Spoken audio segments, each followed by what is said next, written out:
अस्सलाम वालेकुम।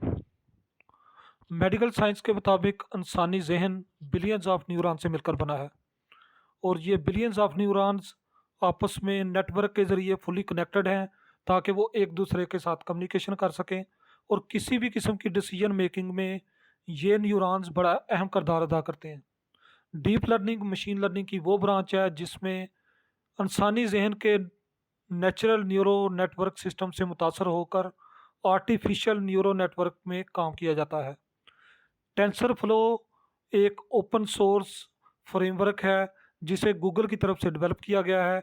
किसी भी किस्म के न्यूरो नेटवर्क मॉडल्स की बिल्डिंग, ट्रेनिंग और डिप्लॉयमेंट में टेंसर फ्लो सबसे ज़्यादा यूज़ और वेल नोन फ्रेमवर्क है, इसलिए इसको न्यूरो नेटवर्क फ्रेमवर्क भी कहा जाता है। टेंसर फ्लो का इस्तेमाल एमएल की तमाम ब्रांचेस में होता है, इसलिए एज ए एमएल इंजीनियर आपका टेंसर फ्लो के मतलब जानना बहुत ज़रूरी है। आज की इस वीडियो में हम टेंसर फ्लो फ्रेमवर्क की मदद से देखेंगे कि मॉडल्स को कैसे बिल्ड और ट्रेन किया जाता है। उसमें सबसे पहले हम देखेंगे कि टेंसर फ्लो की तरफ से जो प्लेग्राउंड प्रोवाइड किया गया है, जो हमें इस चीज़ को हेल्प करता है कि न्यूरल नेटवर्क सिस्टम काम कैसे करता है। हम उस प्लेग्राउंड में मौजूद फीचर्स को देखेंगे कि वो सारे फीचर्स कैसे काम करते हैं, उसमें डाटा सेट कैसे सेट किया जाता है, उसमें ट्रेनिंग और टेस्टिंग डाटा को कैसे सेट किया जाता है और हाइपर पैरामीटर्स कैसे यूज़ किए जाते हैं और इन हाइपर पैरामीटर्स का हमारी आउटपुट पे क्या इफेक्ट आता है। ये तमाम चीज़ें हम टेंसर फ्लो का जो प्लेग्राउंड है उसको यूज़ करके देखेंगे। इसके बाद हम टेंसर फ्लो फ्रेमवर्क के इस्तेमाल से न्यूरो नेटवर्क बिल्ड और ट्रेन करके देखेंगे विद रियल टाइम कोडिंग के साथ। किसी भी किस्म के आर्टिफिशियल न्यूरो नेटवर्क सिस्टम को समझने से पहले आपकी इंसानी जहन के जो नेचुरल न्यूरो नेटवर्क है उसके साथ आपकी इसके साथ मासलत समझना बहुत ज़रूरी है। जैसा कि आप स्क्रीन पे देख सकते हैं कि आपके सामने नेचुरल बायोलॉजिकल न्यूरो और आर्टिफिशियल न्यूरो सिस्टम दिखाया गया है।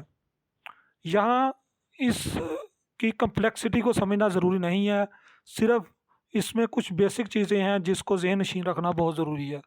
जैसा कि आप देख सकते हैं कि ऊपर वाले हिस्से में जो हमारा नेचुरल बायोलॉजिकल न्यूरो सिस्टम दिखाया गया है उसमें कुछ न्यूरॉन्स दिखाए गए हैं और यहाँ न्यूरॉन्स को कोई इनपुट दी जाती है। इनपुट किसी भी शक्ल में हो सकती है, जैसे आप कोई बात सुनते हैं और ये बात आपके जहन के न्यूरॉन्स तक पहुंचती है, ये एज ए इनपुट जाती है, न्यूरॉन्स उस पर प्रोसेस करते हैं और आपको एक आउटपुट मिलती है।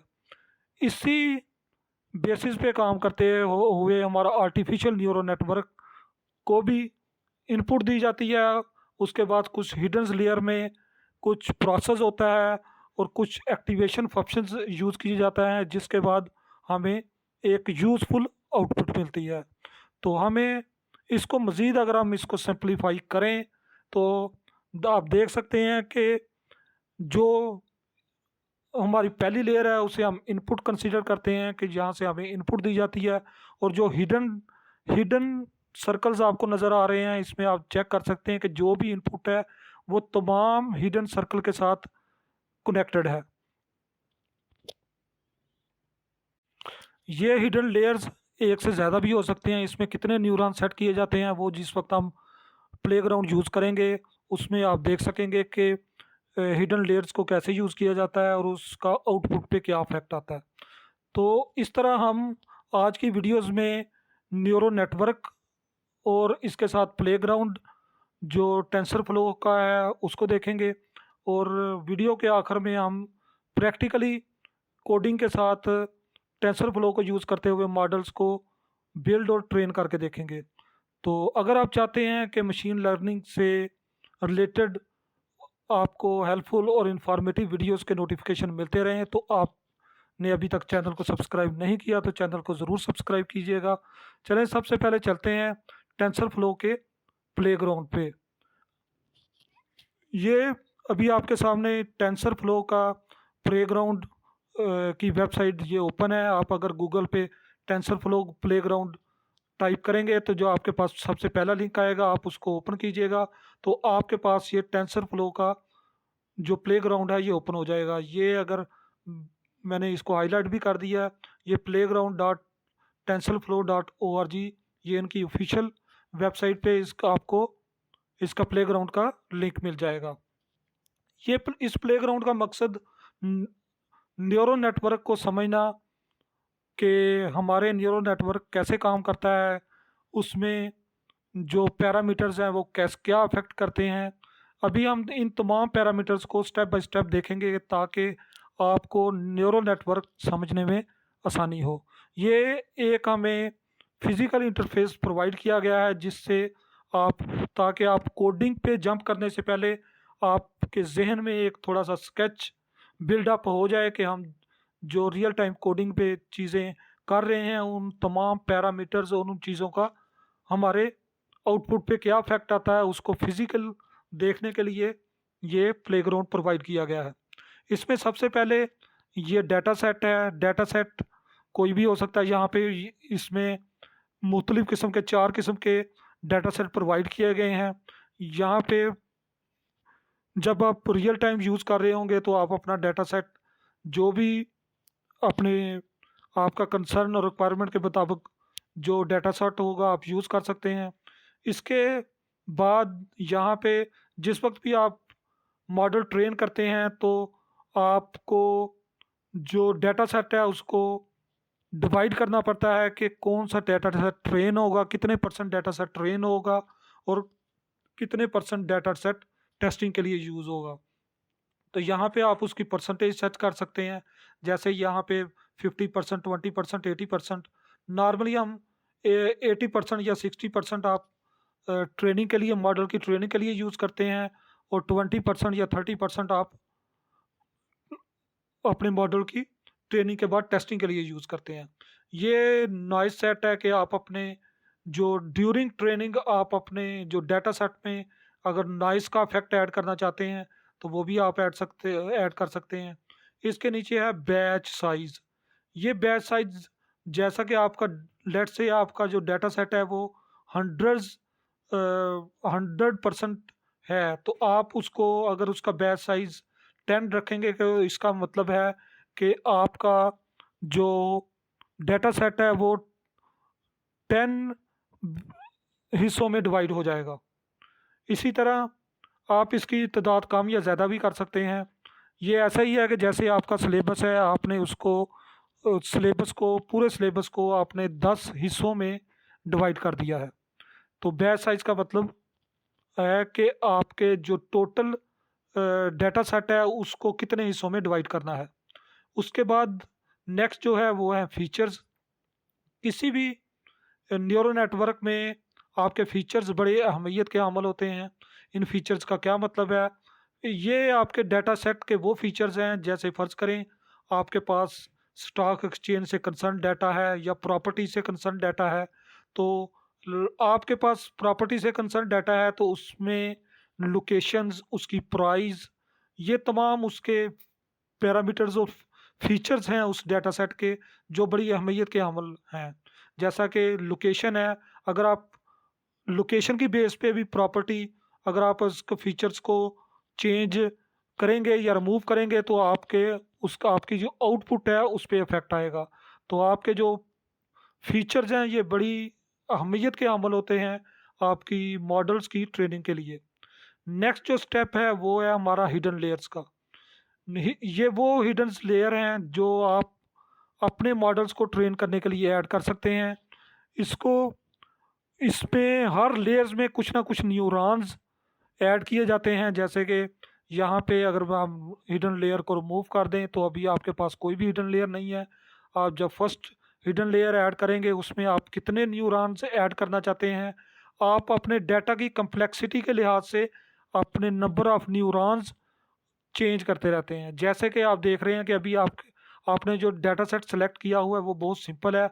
अभी अगर यही इन्हीं न्यूरॉन्स के साथ आप मॉडल की ट्रेनिंग किसी कम्प्लेक्स डाटा सेट पे करेंगे तो वो आपको उसके अच्छे रिजल्ट नहीं मिलेंगे और आपका मॉडल सही ट्रेन नहीं होगा। इसका क्या मतलब है? इसका मतलब ये है कि आप जो नंबर ऑफ लेयर्स और नंबर ऑफ न्यूरॉन्स जो सेट करने हैं वो आपने डाटा की कम्प्लेक्सिटी के लिहाज से सेट करने हैं। अभी हम थोड़ी देर में इसको प्रैक्टिकली भी देखेंगे कि आपके ये नंबर ऑफ न्यूरॉन्स और हिडन लेयर आपकी आउटपुट पे किस तरह अफेक्ट करते हैं। इसके बाद यहाँ पे आउटपुट दिखाई गई है। आउटपुट में ये टेस्टिंग लॉस है और ये ट्रेनिंग लॉस है। इसका मतलब है कि ड्यूरिंग ट्रेनिंग आपके मॉडल की ट्रेनिंग में जो लॉस है वो कितने परसेंट है, और आपकी टेस्टिंग में जो लॉस्ट है ड्यूरिंग टेस्टिंग आप वो कितने परसेंट है। यहाँ आपके मॉडल की हमेशा यही कोशिश होनी चाहिए ड्यूरिंग ट्रेनिंग और ड्यूरिंग टेस्टिंग आपका जो लॉस है वो कम से कम होना चाहिए। इसके बाद अगर हम टॉप रो में चले जाएं तो टॉप रो में आप देख सकते हैं कि यहाँ पे सबसे पहले ये प्ले का बटन है। जिस वक्त हम इस प्ले के बटन पे हिट करेंगे तो आपका मॉडल ट्रेन होना शुरू हो जाएगा। इसके साथ एपक्स है कि कितना, जैसे ये आपका डाटा सेट है, ये एपक्स जितने नंबर ऑफ एपक्स होंगे इसका मतलब है कि आपके मॉडल ने ड्यूरिंग ट्रेनिंग आपके डाटा सेट को उतनी दफ़ा रीड किया है। लेट्स से आपके 5 एपेक्स हैं, ये 100 एपेक्स हैं, तो इसका मतलब है कि 100 टाइम या 5 टाइम आपके डाटा सेट को ड्यूरिंग ट्रेनिंग कंप्लीटली रिव्यू किया गया है। इसके बाद नेक्स्ट स्टेप है लर्निंग रेट का। ये लर्निंग रेट आपके नंबर ऑफ स्टेप्स हैं जो कि आपके डाटा सेट को रीड करने के लिए सेट किए जाते हैं। फ़र्ज़ करें कि आपका डाटा सेट 100 है और आप उसके लर्निंग रेट 5 स्टेप में पूरा करना चाहते हैं, तो आप यहाँ पे अपना लर्निंग रेट सेट कर सकते हैं। नेक्स्ट आपका जो है वो है एक्टिवेशन। ये आपके एक्टिवेशन फंक्शंस हैं जो कि आपकी आउटपुट पे अप्लाई किए जाते हैं। जो आपकी जो ये आउटपुट से पहले आपके एक्टिवेशन जो फंक्शंस हैं ये आप मुख्तलिफ़ किस्म की आउटपुट के लिए आप मुख्तलिफ़ किस्म के एक्टिवेशन फंक्शन यूज़ करते हैं।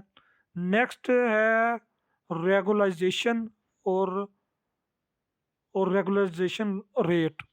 ये किसी भी डाटा सेट की ओवर फिटिंग वगैरह के लिए ये पैरामीटर सेट किए जाते हैं, लेकिन जैसा कि अभी हम अब जो डाटा सेट यूज़ कर रहे हैं वो क्लीन डाटा सेट है, उसमें आपको किसी किस्म की ओवर फिटिंग या क्लीनिंग की ज़रूरत नहीं है, इसलिए हम इसके जो डिफ़ॉल्ट पैरामीटर हैं वही यूज़ करते हैं। नेक्स्ट और लास्ट पे हमारे जो है वो है आपकी प्रॉब्लम टाइप, कि आप अपने जो डाटा सेट है उसकी क्लासिफिकेशन या रेग्रेशन उसके प्रॉब्लम आपका किस टाइप का है। आप अपने प्रॉब्लम की टाइप के लिहाज से यहाँ पे उसकी क्लासेस सेट कर सकते हैं। अभी हमने ये अपना डाटा सेट सेलेक्ट किया है और अभी हम एक हिडन लेयर रिमूव करते हैं और इसको ट्रेन करते हैं। आप देख रहे हैं कि ये अभी हमने इस क्लासिफिकेशन का मकसद यही है कि हमारे ऑरेंज और ब्लू लाइंस को डॉटर्स को अलहदा किया जाए, लेकिन आप देख रहे हैं कि यहाँ पे अभी हम यहाँ पे मज़ीद न्यूरॉन्स ऐड करते हैं और नंबर ऑफ़ लेयर्स ऐड करते हैं। तो अभी आपकी जो डिसीजन बाउंड्री पहले इससे पहले बनी थी उसमें नंबर ऑफ ऑरेंज और दूसरे जो नंबर ऑफ़ ब्लू सर्कल्स हैं उनकी क्लासिफिकेशन सही तरह नहीं हुई। अभी हमने नंबर ऑफ़ हिडन लेयर्स भी ऐड किए हैं और नंबर ऑफ़ न्यूरॉन्स भी ऐड किए हैं। अभी हम देखते हैं कि इस चीज़ का हमारे इस पे क्या इफ़ेक्ट आता है। यहाँ पे हम करते हैं कि फीचर्स को इंक्लूड कर लेते हैं। अब जैसे ही आपने अपने मॉडल की ट्रेनिंग शुरू की है, आप देख रहे हैं यहाँ पे भी आप इस लाइन से अंदाज़ा लगा रहे हैं कि ऑटोमेटिकली किस तरह आपका लॉस कम होता जा रहा है और आपकी जो डाटा सेट की है उसकी क्लासिफिकेशन कितनी बेहतर हो गई है। आप इसमें हर न्यूरॉन्स कोई ना कोई एक अहम किरदार अदा कर रहा है। जैसे कि आपने फर्स्ट न्यूरॉन्स पे आप माउस लेके गए हैं, इसका मतलब है कि ये आप देख सकते हैं कि इसकी जो डिसीजन बाउंड्री है वो क्या है, इसकी डिसीजन बाउंड्री क्या है, इसकी डिसीजन बाउंड्री का मतलब ये है कि आपके हर न्यूरॉन्स आपके डाटा सेट का कुछ ना कुछ हिस्सा रीड कर रहा है। इसका मतलब है कि अगर आप अपने डाटा सेट की कम्प्लेक्सिटी को इंक्रीज करते जाएंगे तो आपको नंबर ऑफ न्यूरॉन्स और नंबर ऑफ हिडन लेयर्स को ऑटोमेटिकली ज़्यादा करना पड़ेगा। अदरवाइज फ़र्ज़ करें कि हम इसके न्यूरॉन्स कम कर देते हैं तो इट्स मीन्स कि आपका डाटा सेट की जो न्यूरॉन्स है उसमें इतनी कैपेबिलिटीज़ नहीं है कि आपके तमाम डाटा सेट को रीड कर सकें और वो आपके डाटा सेट को अच्छी तरह क्लासीफाई नहीं कर सकेंगे। इसलिए ये नंबर ऑफ़ न्यूरॉन्स और नंबर ऑफ़ हिडन लेयर्स आपके डाटा सेट की क्लासीफाई करने में बड़ा अहम किरदार अदा करते हैं। लेट्स से अभी हम यही कोई कम्प्लेक्स डाटा सेट लेते हैं और इन्हीं न्यूरॉन्स और इन्हीं फीचर्स को यहाँ से फीचर्स कम कर देते हैं और यहाँ से एक हिडन लेयर भी कम कर देते हैं। अभी हम चेक करते हैं कि इसको इसकी मॉडल की ट्रेनिंग करते हैं तो आप देख रहे हैं कि ये भी एक सिंपल डाटा सेट है जिसमें वो क्लासीफाई कर दिया गया है, लेकिन अभी हम कम्प्लेक्स डाटा सेट यूज़ करते हैं और इसकी देखते हैं कि इन्हीं इन्हीं न्यूरॉन्स और इन्हीं हिडन लेयर के साथ इसकी हमारे पास क्या आउटपुट आती है। तो आप देख रहे हैं कि हमारे ड्यूरिंग ट्रेनिंग ये मुकम्मल तौर पर उसे क्लासीफाई नहीं कर पा रहा है।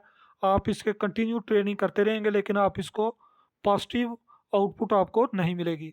इसके लिए आपको नंबर ऑफ़ लेयर्स इंक्रीज करनी पड़ेंगी। लेट्स से हम नंबर ऑफ़ लेयर्स इंक्रीज करते हैं, यहाँ पे नंबर ऑफ़ न्यूरॉन्स इंक्रीज करते हैं और यहाँ पे भी नंबर ऑफ़ न्यूरॉन्स, क्योंकि ये एक कम्प्लेक्स डाटा सेट है इसके लिए आपको ज़्यादा न्यूरॉन्स की ज़रूरत पड़ेगी। और यहाँ से हम फीचर्स भी ऐड कर देते हैं। यहाँ पे नंबर ऑफ़ न्यूरॉन्स और नंबर ऑफ़ लेयर्स ये बड़ा अफेक्ट करती हैं। ये ऐसा नहीं है, ये तो प्लेग्राउंड है, यहाँ पे आपको किसी किस्म की कॉस्ट पे नहीं करनी पड़ती। आपको किसी भी न्यूरो मॉडल्स की ट्रेनिंग के लिए आपको रिसोर्सेज रिक्वायर्ड होते हैं। आप जितनी नंबर ऑफ़ लेयर्स और नंबर ऑफ़ न्यूरॉन्स ज़्यादा करेंगे आपको उतनी ही रिसोर्सेज की कॉस्ट पे करनी पड़ेगी। इसलिए हम किसी भी मॉडल की ट्रेनिंग के लिए ये चीज़ें बड़ी अहमियत की हामिल होती हैं कि आपने नंबर ऑफ़ न्यूरॉन्स कितने रखने हैं और नंबर ऑफ़ लेयर्स कितनी रखनी है और ये जितने भी नंबर ऑफ़ पैरामीटर्स हैं आपने इन तमाम पैरामीटर्स को केयर के साथ यूज़ करना है। अभी क्योंकि आप प्लेग्राउंड में यूज़ कर रहे हैं तो अभी हम सिर्फ इस चीज़ की देखने के लिए कि इसकी आउटपुट कैसे इंक्रीज़ होती है और इन चीज़ों के अफेक्ट कैसे आते हैं, उसके लिए हम नंबर ऑफ़ न्यूरॉन्स और नंबर ऑफ़ फीचर्स और नंबर ऑफ़ लेयर्स इंक्रीज़ कर रहे हैं। अभी हम देखते हैं कि इसकी क्या आउटपुट आती है। तभी भी देख रहे हैं कि यहाँ पे आपके मॉडल को ट्रेन होने के लिए उसका लॉस कम करने के लिए कितनी मुश्किल दरकार हो रही है। और आप देख रहे हैं कि ये यहाँ पे आपके पास जो ग्राफ आ रहा है उसमें कितनी अप और डाउन है और इस चीज़ को क्लासीफाई करने के लिए कि ऑरेंज डॉट कौन से हैं और बाकी डॉट कौन से हैं वो अभी तक क्लासीफाई नहीं कर पा रहा है। इसको हम स्टॉप करते हैं, यहाँ पे नंबर ऑफ़ फीचर्स इंक्रीज़ करते हैं और यहाँ पे आप इस तरह कीजिए कि यहाँ पे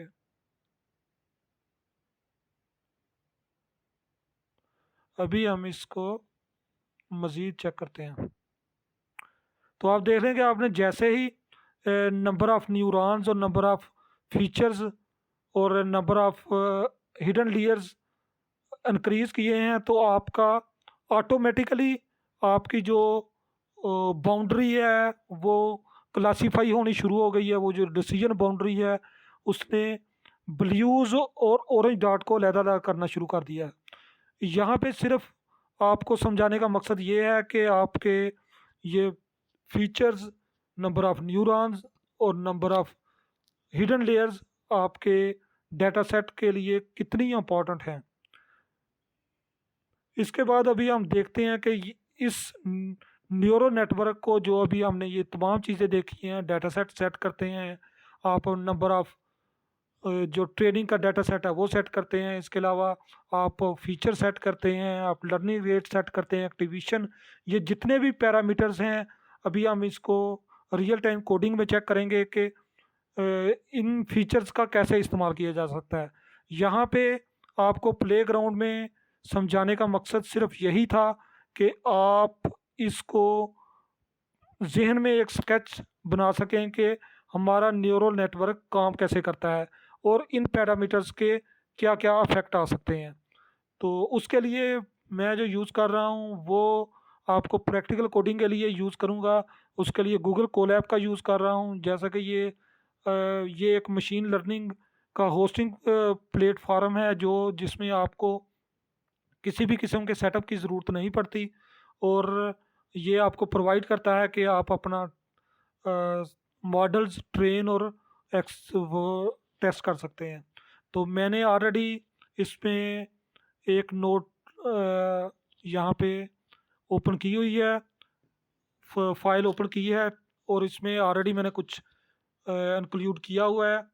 तो उसमें सबसे पहले हम क्या करते हैं कि हमें जो रिक्वायर्ड लाइब्रेरीज होती हैं वो ऐड करते हैं इसमें, जैसा कि नमपाई की लाइब्रेरी है, ये टेंसर फ्लो फ्रेमवर्क की लाइब्रेरी हम यूज़ कर रहे हैं, ये ग्राफिकल रिप्रेजेंटेशन के लिए एम्प्टी प्लॉट लिब की लाइब्रेरी यूज़ कर रहे हैं, मॉडल को ट्रेनिंग के लिए और उसकी स्प्लिट करने के लिए कुछ ये मैट्रिक्स और एक्यूरेसी के जो फंक्शंस हैं हम उनको यूज़ करेंगे।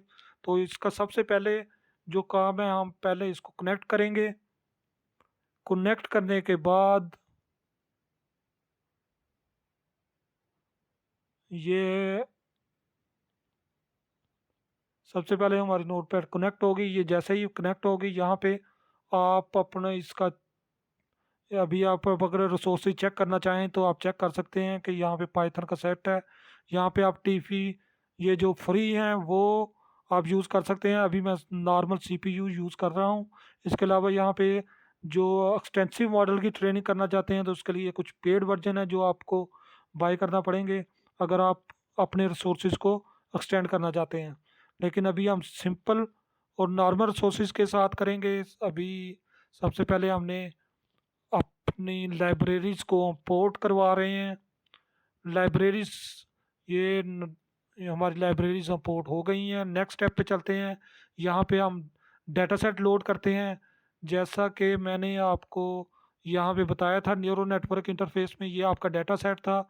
यहाँ पे एक मैं डमी से डेटा सेट लोड कर रहा हूँ। आप अपनी रिक्वायरमेंट के लिहाज से जो भी आपका डाटा सेट है, वो चाहे स्टॉक मार्केट से रिलेटेड है, चाहे टेक्नोलॉजी से रिलेटेड है, चाहे आपका प्रॉपर्टी से रिलेटेड, जो भी आपका डाटा सेट है वो आप अपना डाटा सेट लोड कर सकते हैं। मैं एक एन पाई लाइब्रेरी का यूज़ करते हुए अपना रैंडम और डमी डाटा सेट बना रहा हूँ। इसको मैंने एक्सिक्यूट किया, ये मेरे पास लोड हो गया। नेक्स्ट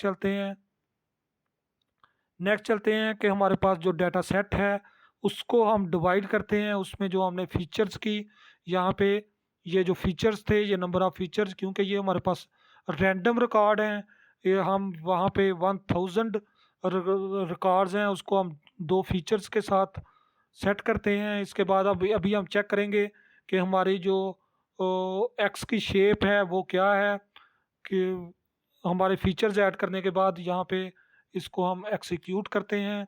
तो आप देख रहे हैं कि हमारे पास जो एक्स अरे आ रही है उसमें हमारे पास हर अरे में दो फीचर्स हैं। अगर यहाँ पे आप नंबर ऑफ़ फीचर्स ऐड करते जाएंगे तो वो ऑटोमेटिकली, अगर आप नंबर ऑफ़ फीचर 3 करेंगे तो आपकी हर अरे में आपके पास 3-3 फीचर हो जाएंगे। यहाँ पे नंबर ऑफ़ दो फीचर्स के साथ लेके चल रहा हूँ, और यहाँ पे मैंने जो प्रिंट करवाई हैं वो 1000 में से अरे में से सिर्फ 5 प्रिंट करवाई थी, सिर्फ ताकि आपको आइडिया हो सके कि हमारा जो डाटा सेट है वो उसमें रिकॉर्ड कितने हैं और हर रिकॉर्ड में कितने कितने फीचर्स हैं। ये हो गया। इसके पास हम नेक्स्ट स्टेप पे चलते हैं। हमने एक्स रे प्रिंट करवाई है, अभी हम वाई रे प्रिंट करवाते हैं, और यहाँ पे आप नंबर ऑफ़ साइज बता रहे हैं और उसकी बाइनरी क्लासिफिकेशन सेट कर रहे हैं, और यहाँ पे हम आपका वाई रे प्रिंट करवा के दिखाएंगे।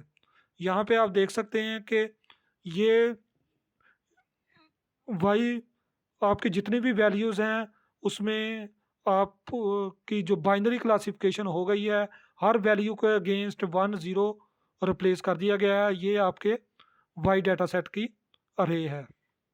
नेक्स्ट स्टेप पे चलते हैं। इसी को अभी हम अपने डाटा सेट को जो हमने सेट किया है उसको हम विजुलाइज करके देखते हैं। उसके लिए हमने जो ऊपर ग्राफ इंक्लूड करवाया है उसको हमने पीएलटी के वेरिएबल में रखवाया था, उसको हम यूज़ करते हुए यहाँ पे आप देख सकते हैं कि यहाँ पे हमारा जो डेटा सेट है उसका जो पहला अरे का जो पहला फीचर है और जो दूसरा फीचर है वो हम सेट कर रहे हैं।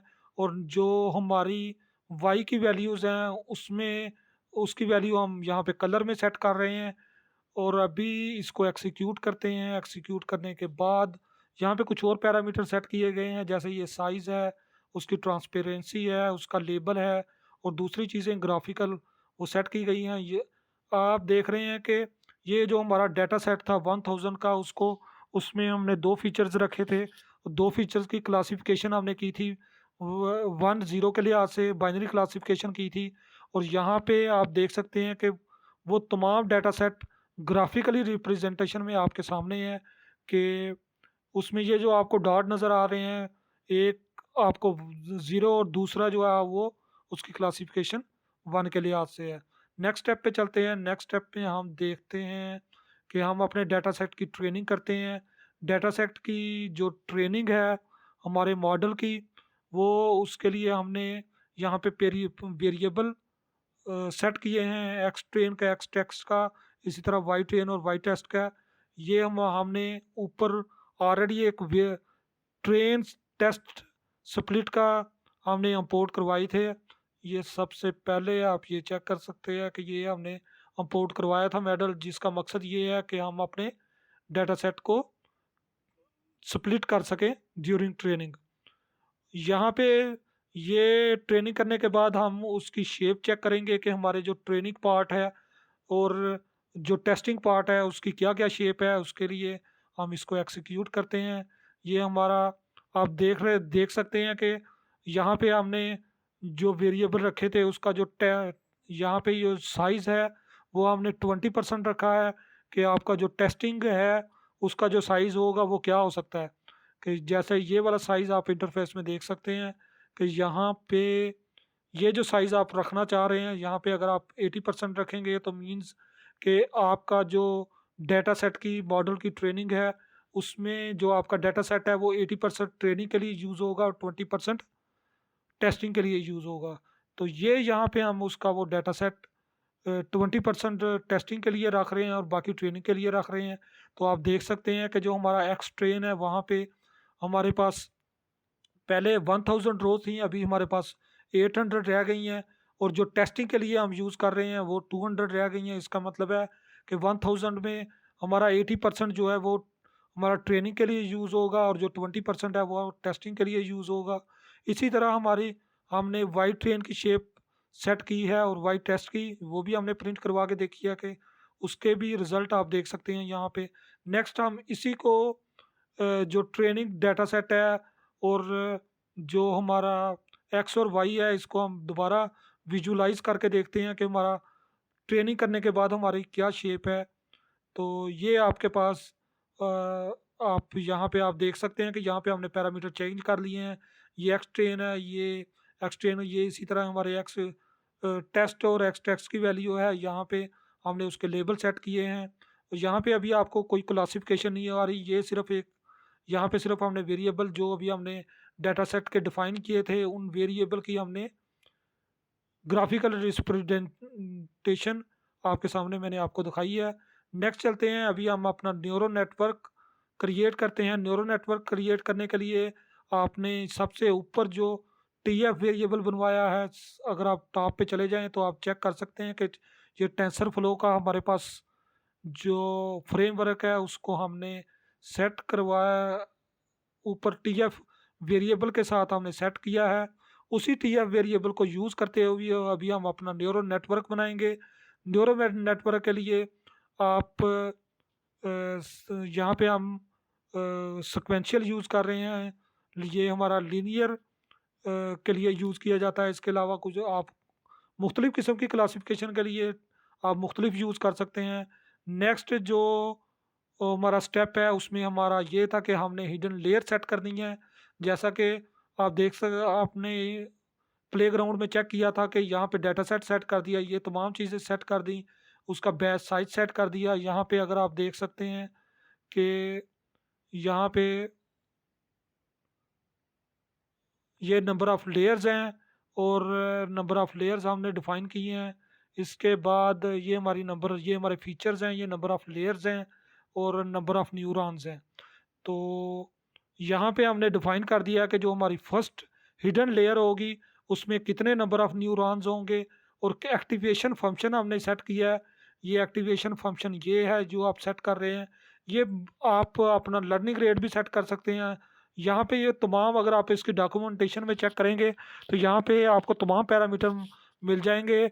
आप इन तमाम पैरामीटर्स को ड्यूरिंग मॉडल की ट्रेनिंग आप इसको यूज़ कर सकते हैं। यहाँ पे जो पहली लेयर होगी वहाँ पे आपने फीचर्स बताने होते हैं कि नंबर ऑफ़ फीचर्स कितने हैं, ये नंबर ऑफ़ फीचर हैं जो आप अपनी ट्रेनिंग के लिए यूज़ कर रहे हैं। नेक्स्ट स्टेप पे ये हमारी सेकंड लेयर है। सेकंड लेयर में आप क्या कर रहे हैं कि 32 न्यूरॉन्स यूज़ कर रहे हैं और सेम आप जो एक्टिवेशन फंक्शन है वो YOLO ही यूज़ कर रहे हैं। तो नेक्स्ट हम चलते हैं कि जो हमारी लास्ट और फाइनल इनपुट है, आउटपुट है, उसके लिए हम क्या यूज़ कर रहे हैं। यहाँ यहाँ अब आप डेटा सेट की कम्प्लेक्सिटी के लिहाज से नंबर ऑफ़ न्यूरॉन्स और नंबर ऑफ़ हिडन लेयर्स आप ऐड कर सकते हैं, जैसा कि आपकी टेट्स की जो डेटा सेट की कम्प्लेक्सिटी होगी। यहाँ पे हमारी फाइनल लेयर मैंने डिफ़ाइन की है। ये फाइनल लेयर में मैं सेगमॉइड का यूज़ कर रहा हूँ। सेगमॉइड का जो एक्टिवेशन फंक्शन है ये क्लासिफिकेशन के लिए यूज़ होता है। आप अपनी आउटपुट की क्लासिफिकेशन के लिए यूज़ होता है, इसलिए हम इस यहाँ पे यूज़ कर रहे हैं, हम इसको एक्जीक्यूट करते हैं। तो ये हमारे मॉडल का जो सैंपल है वो क्रिएट हो गया है। इसको अभी हम मॉडल की ट्रेनिंग करते हैं। मॉडल की ट्रेनिंग करने के लिए सबसे पहले हमने जो मॉडल का वेरिएबल बनाया है उसको हम कंपाइल करेंगे। उसमें जो पैरामीटर्स हैं वो ऑप्टिमाइज़र है, ये ऑडम है, ये एक ऑप्टिमाइज़र फंक्शन है जिसको आप जो यूज़ कर सकते हैं। इसी तरह ये लॉस, ये बाइनरी क्रॉस क्रॉस टेम्परी का जो लॉस फंक्शन है जिसको आप क्लासिफिकेशन के लिए, बाइनरी क्लासिफिकेशन के लिए यूज़ कर सकते हैं। इसी तरह हम अपने मॉडल की एवोल्यूटिंग एक्यूरेसी के लिए हम ये वाला पैरामीटर यूज़ कर रहे हैं। इस तरह मुख्तलिफ़ किस्म के पैरामीटर हैं जो आप यहाँ पे अपने मॉडल की ट्रेनिंग के लिए अपने मॉडल की ट्रेनिंग के लिए डेटा सेट की कम्प्लेक्सिटी के लिए आज से आप यूज़ कर सकते हैं। तो नेक्स्ट स्टेप है यहाँ पे हम मॉडल डॉट फिट के फंक्शन से यहाँ पे हम अपने मॉडल की ट्रेनिंग शुरू करेंगे। ये आप देख रहे हैं कि ये हमारा वो वेरिएबल है जो हमने ट्रेनिंग के लिए यूज़ किया। ये हमारा वाई सेट का वेरिएबल है। यहाँ पे नंबर ऑफ़ एपेक्स है जो हमने सेट किए हैं। ये नंबर ऑफ़ एपेक्स हैं। आप जितना सेट करना चाहिए कि हमारे डेटा सेट की कितनी रिवीजन होनी चाहिए। अगर आप 20 सेट करेंगे तो इसका मतलब है कि आपको ड्यूरिंग ट्रेनिंग 20 टाइम्स आपका डेटा सेट वो रिव्यू होगा। इसी तरह ये नंबर ऑफ़ बैचेस हैं जिसको मैंने ऑलरेडी एक्सप्लेन किया है। ये एपेक्स है, नंबर ऑफ़ एपेक्स, ये बैच साइज़ है और इसी तरह हमारा वैलिडेशन स्टेप है। अभी हम इसको एग्जीक्यूट करते हैं और अपने मॉडल की ट्रेनिंग करते हैं। आपके मॉडल की ट्रेनिंग में थोड़ा सा आपको टाइम लगेगा। ये ये हमारे मॉडल की ट्रेनिंग मुकम्मल हो गई है। अभी आप देख सकते हैं कि जैसे ही आपके मॉडल की ट्रेनिंग हो रही होती है तो आपके हर स्टेप पे वो बता रहे होते हैं कि आपकी लॉस कितना है, एक्यूरेसी कितनी है, वैल्यू ऑफ लॉस और वैल्यू ऑफ आपके मॉडल ड्यूरिंग ट्रेनिंग आपके हर स्टेप पे बता रहे होते हैं कि आपकी ड्यूरिंग ट्रेनिंग आपका लॉस एक्यूरेसी की क्या वैल्यूज़ हैं। अभी हमने अभी जो अपना मॉडल ट्रेन किया है हम उसकी उसी की जो एक्यूरेसी और वैल्यू एक्यूरेसी है उसका कंपैरिजन करते हैं। तो ये ग्राफिकल रिप्रेजेंटेशन है। यहाँ पे सिर्फ आपने नंबर ऑफ वेरिएबल चेंज करने हैं, आपका ग्राफ ऑटोमेटिकली ड्रा हो जाएगा। तो आप देख सकते हैं कि ये जो हमारी ब्लू लाइन है वो ट्रेनिंग एक्यूरेसी के लिए हमने यूज़ की है और विद रिस्पेक्ट ईच एपिक हमारी जो ट्रेनिंग एक्यूरेसी है वो यहाँ पे जैसे कि हमारा एपक्स इंक्रीज होते जाते हैं, हमारे आपकी जो एक्यूरेसी वो कम और ज़्यादा हो रही है। ये हमने उसका कंपैरिजन दिखाया है मैंने आपको। नेक्स्ट हम चलते हैं कि अपने जो मॉडल है उसको हम एवोल्यूट करते हैं, उसको हम टेस्ट करते हैं कि वो उसकी मॉडल की एक्यूरेसी क्या है। लॉस और एक्यूरेसी, यहाँ पे हमने लॉस और एक्यूरेसी के जो वेरिएबल्स हैं वो यहाँ से डिस्ट्रक्चरिंग करने के बाद हम उसको प्रिंट करवा रहे हैं। और नेक्स्ट हम उससे अपने जो टेस्टिंग के लिए डाटा रखा हुआ था, और ये हमारा जो टेस्टिंग के लिए डाटा था उसकी उसको हम उससे हम प्रिडिक्शन करवाते हैं अपने मॉडल से। तो ये इसको हम एक्सिक्यूट करते हैं। तो यहाँ पे आप देख रहे हैं कि ये अभी भी हमारा लॉस काफ़ी ज़्यादा है और हमारी एक्यूरेसी बहुत कम है यहाँ। और इसको अगर हम ग्राफिकली रिप्रेजेंटेशन से देखें, यहाँ पे मैंने नंबर ऑफ न्यूरॉन्स कम रखे थे और जो ऐसे पैरामीटर यूज़ किए थे जिसका मकसद सिर्फ ये था कि हमारा मॉडल जल्दी से जल्दी ट्रेन हो सके। और मेन मकसद यहाँ पे एक्यूरेसी आपको इंक्रीज़ करके बताना नहीं था, ताकि आपकी टाइमिंग की सेव करके ये बताया जा सके कि ये तमाम स्टेप्स कैसे मुकम्मल होते हैं। आप अपने डाटा सेट की कम्प्लेक्सिटी के लिहाज से आपने number of neurons, number of hidden layers और बाकी पैरामीटर्स जो आपने सेट करने हैं वो इस तरह सेट करने हैं कि आपकी जो एक्यूरेसी है और वो ज़्यादा से ज़्यादा हो, और जो आपका लॉस है वो कम से कम होने की कोशिश होनी चाहिए। तो जो लास्ट स्टेप है हम इसी को चेक करते हैं। अभी हमारा मॉडल ट्रेन हो गया, हमने उससे प्रिडिक्शन करवा ली है। तो आप यहाँ पे देख सकते हैं कि जो हमने हमारा टेस्टिंग का डाटा था, अभी हमने उसके लिए ग्राफ ड्रा करवाया है। और आप देख सकते हैं कि यहाँ पे हमारे जो डॉट्स की क्लासिफिकेशन है वो काफ़ी हद तक हो गई है। लेकिन अब क्योंकि ये हमारा एक सिंपल डाटा सेट था, रैंडम डाटा सेट था, यहाँ पे इन इनकी एक्यूरेसी इतनी मैटर्स नहीं करती।